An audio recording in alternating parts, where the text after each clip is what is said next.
Assalamu alaikum wa rahmatullahi ta'ala wa barakatuh. Sakiraaɓe fulɓe be fulfulde taweteɓe Nigeria be yasleɗe on pat moɗon ɗum nden iko moɗon gettaɗo fulɓe Africa heɓi silminago nder fajiri hande. Director media mo bandirako fulɓe Youth Association of Nigeria non national media team yetti Allah kawtal hoore Nigeria on director media jonde jam Fulani Youth Association of Nigeria pat moɗon nden iko moɗon gettaɗo fulɓe Africa heɓi silminago nder fajiri hande yalani on khairu. En toro jomirawo seniɗo ardiɗo fulɓe mo Nigeria komi wi Africa Bello Abdullahi Boɗejo. En toro jomirawo seniɗo rena mo fu to mo woni, nden jomirawo seniɗo wartana en mo jam. Komi yiɗi mi wolwa hande kanjum woni haala gonga fulɓe Nigeria en godi matsala, en godi probléme komi wiya fulɓe Africa. Bello Abdullahi Boɗejo hewta ɗum hunde heɓamo ko nde fu a yi'ai yimɓe daga leɗɗe fere fere babe fere fere gure fere fere eɓe ngara ha mako Nigeria biyasi leɗɗe.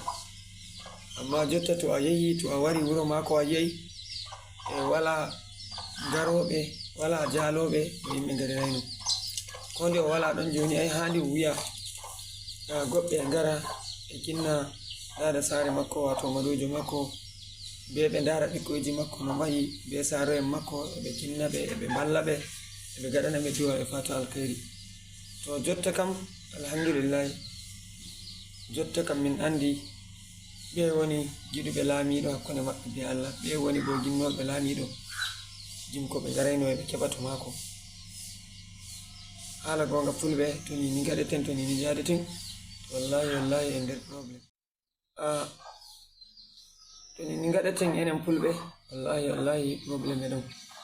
Komi yiɗi mi yecca en enen sakiraɓe fulɓe be fulfulde ko laamiɗo fulɓe Bello Abdullahi Boɗejo joga.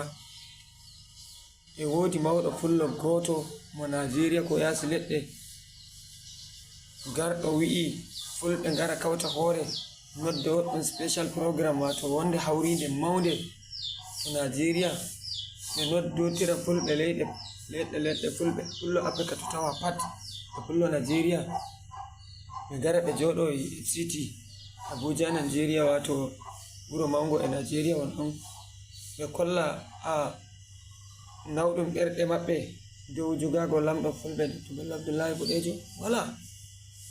wala nodduɗo ɗum wara ɗum hawra e mawɓe fulɓe ɓen e balloɓe ɓe fu wala. E wodi mawɓe fulɓe to Nigeria e yasi leɗɗe wato Africa won ɗon, mawɓe gonduɓe e gomnati, gonduɓe jawle, ko handino ɓe gaɗa ko laamiɗo fulɓe joga. Sei ɓe nodda emergency programme wato ɓe nodda hawrinde law, ɓe nodda fulɓe ɗum hawra, ɗum nodda gureji wato radio no, ɓe nodda garoɓe sungulla social media, ɗum holla siyala ɓural ɓernde, ɗum holla hunde ɗum wanni, ɗum welnayi fulɓe, ɗum nangi ardiɗo fulɓe, giɗo fulɓe, ballowo fulɓe. Amma mina fulɓe ngani komoye fu ye nangi sungulla muɗum. Wallahi fulɓe to ni gaɗeten wallahi en jarata habaru. To en mbi en giɗotira wallahi en jarata habaru. Ni gatten ka yargo bone ko nde. Assalamu alaikum wa rahmatullah. Mode mi toro jomirawo seniɗo rena fulɓe be lawol fulfulde, rena dina be tokkuɓe dina. Assalamu alaikum wa rahmatullah. ɗum nden ɗi ko moɗon gettaɗo fulɓe Africa taweteɗo Nigeria on calminama.